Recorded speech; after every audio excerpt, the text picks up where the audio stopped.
O pai da minha noiva me humilhou na frente de toda a família durante um jantar. Ele me chamou de fracassado, de aproveitador, disse que eu não era homem o suficiente para cuidar da filha dele. Só que ele não sabia de uma coisa. Eu descobri quem realmente pagava todas as contas da casa dele nos últimos 2 anos. E olha, isso não foi só uma humilhação qualquer. Foi no aniversário de noivado, na frente de 30 pessoas, incluindo meus pais, meus irmãos e até o chefe da minha noiva. Depois de eu ter gastado quase 15 mil reais organizando aquele jantar no melhor restaurante da cidade. 15 mil do meu bolso para comemorar o nosso amor. Deixa eu te contar desde o começo. Meu nome é Rafael. Tenho 28 anos e conheci a Amanda há 3 anos. Ela era tudo que eu sempre quis. Inteligente, engraçada, linda. O pai dela, seu Roberto, sempre foi estranho comigo. Sabe aquele tipo de sogro que te olha de cima a baixo, então? Mas eu sempre respeitei, sempre fui educado. Eu trabalho como engenheiro civil, ganho bem, tenho meu apartamento próprio e meu carro quitado. Não sou rico, mas também não passo aperto. Construí tudo sozinho. Quando pedi Amanda em casamento há 6 meses, a reação do Roberto foi gelada. Ele só assentiu com a cabeça e saiu da sala. Eu achei estranho, mas relevei. Nos meses seguintes, comecei a notar coisas. O Roberto sempre arrumava desculpa para não falar sobre o casamento. Sempre nervoso, falando baixo no telefone, escondendo papéis. Um dia cheguei mais cedo na casa deles e escutei uma discussão. Era ele e Dona Célia, a mãe da Amanda. Ela dizia que não aguentava mais mentir, que a situação estava insustentável. Aí chegou o dia do jantar de noivado. Eu reservei o restaurante mais chique da cidade, aquele com vista para o rio, luz de velas, pianista ao vivo. Convidei minha família, os amigos, a família da Amanda. Queria que fosse uma noite inesquecível. E foi. Mas não do jeito que eu imaginava. Tudo começou bem, champanhe, todo mundo feliz. O Roberto chegou atrasado, já alterado. Durante o jantar, ele começou a beber, e quanto mais bebia, mais agressivo ficava. Começou com comentários indiretos, tipo, engenheiro ganha bem, né? Mas não tanto quanto empresário. Ou então, espero que você saiba cuidar da minha filha no padrão que ela merece.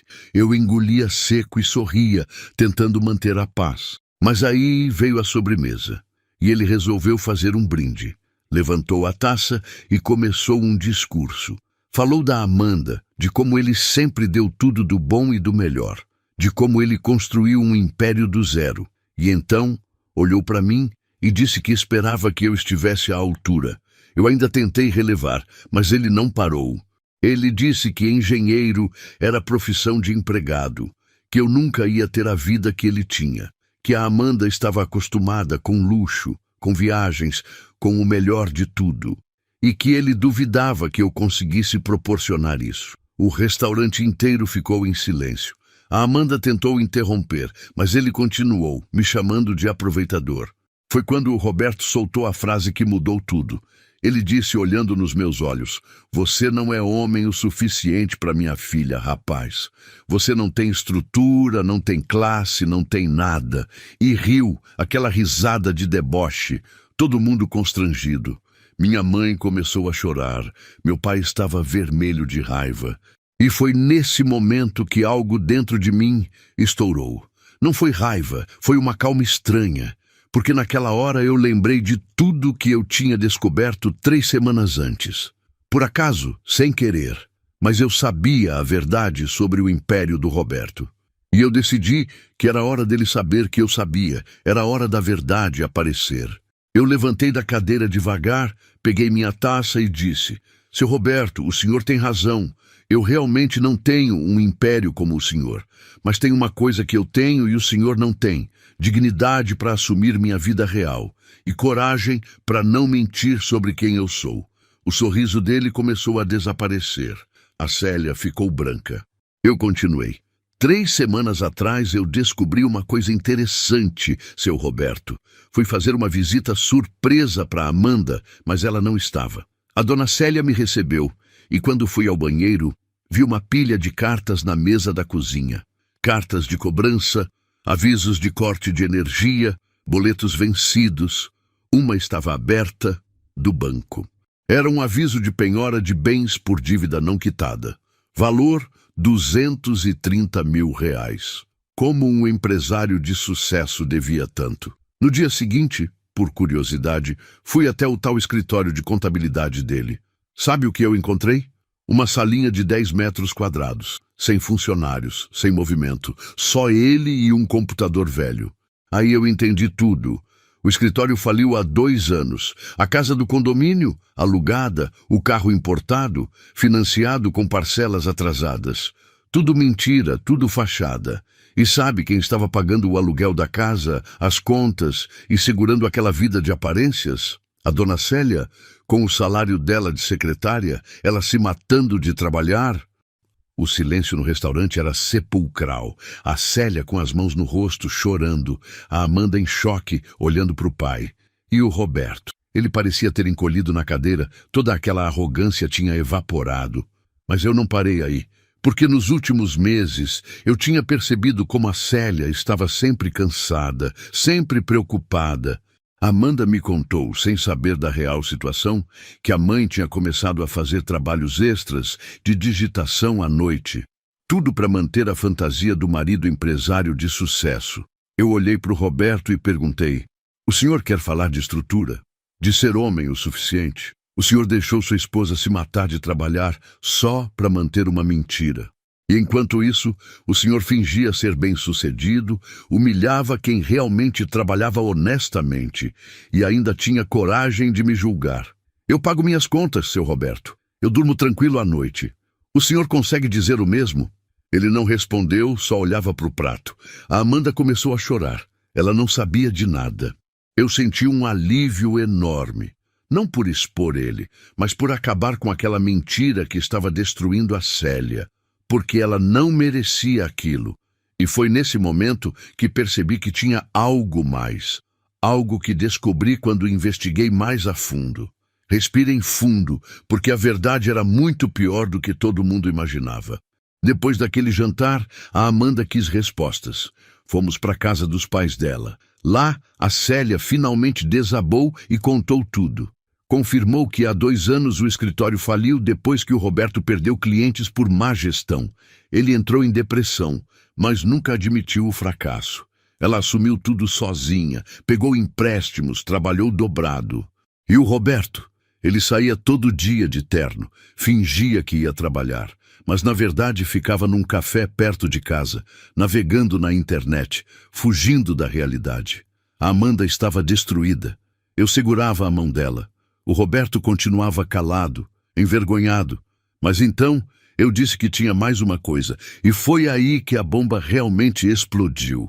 Quando fui ao escritório dele, conversei com o zelador do prédio. Cara, gente boa, que estava lá há anos.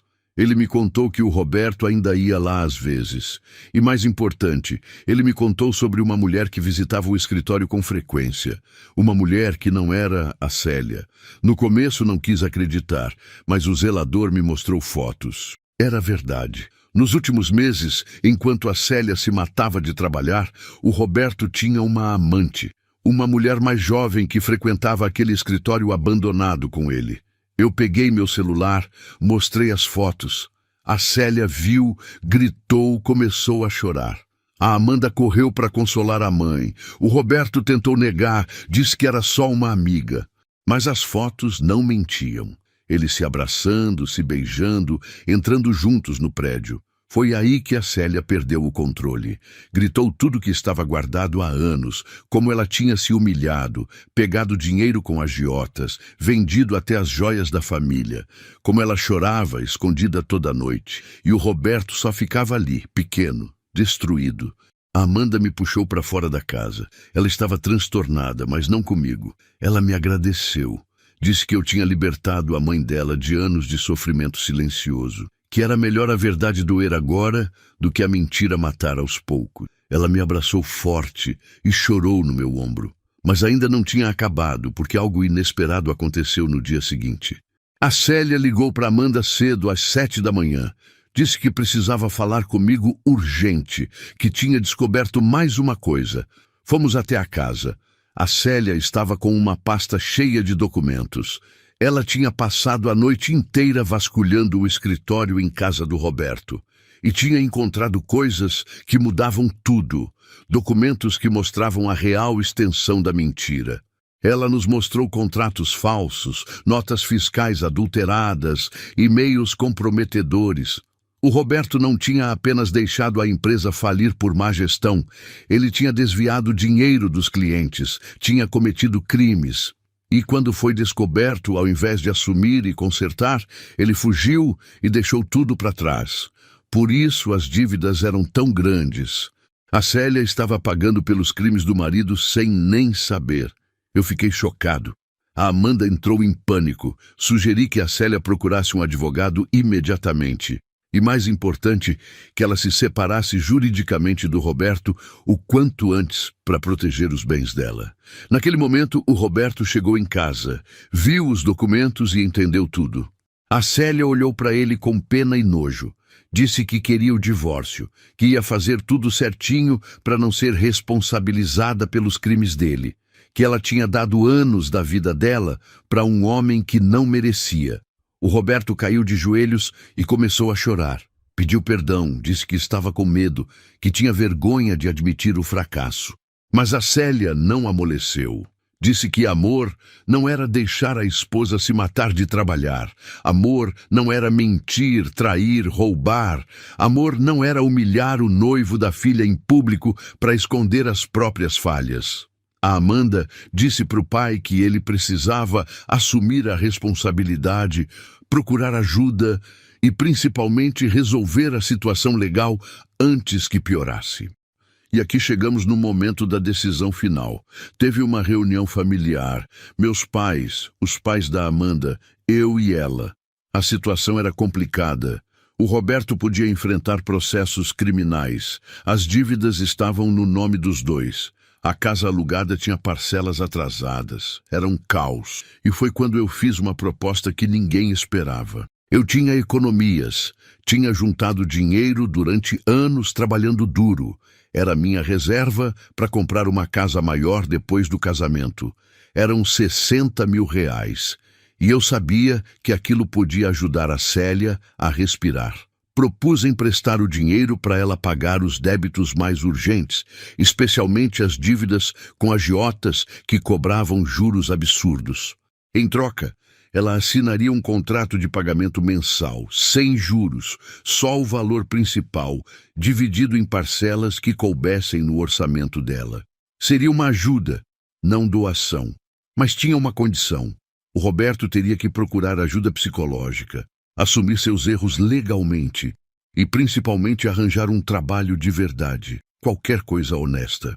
A Amanda me olhou chocada, perguntou se eu tinha certeza. Eu disse que sim, que aqueles 60 mil representavam nosso futuro, mas que não adiantava construir um futuro em cima do sofrimento da mãe dela. Que família era isso? O Roberto disse que não merecia aquilo. Eu respondi que não estava fazendo por ele, mas pela Célia, pela Amanda, pela família. Fizemos tudo certinho. Contrato assinado, reconhecido em cartório. O dinheiro foi direto para as contas urgentes. A Célia quitou os agiotas, negociou o aluguel. Conseguiu respirar pela primeira vez em 2 anos. O Roberto cumpriu sua parte. Procurou um psicólogo, começou a tratar a depressão, conseguiu um emprego como assistente contábil, ganhando menos, mas honesto. 3 meses depois, o Roberto pediu para conversar com todos nós. Ele tinha trabalhado duro, economizado e conseguido negociar com alguns clientes antigos que ele tinha prejudicado. Tinha um plano. Ia vender o carro, usar o dinheiro para quitar parte das dívidas. Os clientes aceitaram receber parcelado o resto. Não resolveria tudo, mas era um começo honesto. Além disso, o dono da empresa onde ele trabalhava ofereceu uma sociedade futura. Se o Roberto trabalhasse bem, em 2 anos poderia virar sócio minoritário. Era uma chance de recomeçar de verdade. A Célia disse que estava orgulhosa. Não que ia voltar para ele, mas que estava orgulhosa dele finalmente fazer as coisas do jeito certo. Amanda abraçou o pai e disse que aquele era o pai que ela lembrava de quando era criança. Antes do dinheiro, antes da pressão, antes das mentiras. O homem trabalhador e honesto. E o Roberto fez algo que me surpreendeu. Ele veio até mim e me estendeu a mão. Pediu desculpas formalmente pelo jantar, pela humilhação, por tudo. Disse que eu tinha mostrado para ele o que era ser um homem de verdade. Não era ter dinheiro ou status, era ter caráter e coragem. Eu apertei a mão dele. E sabe, eu não perdoei completamente.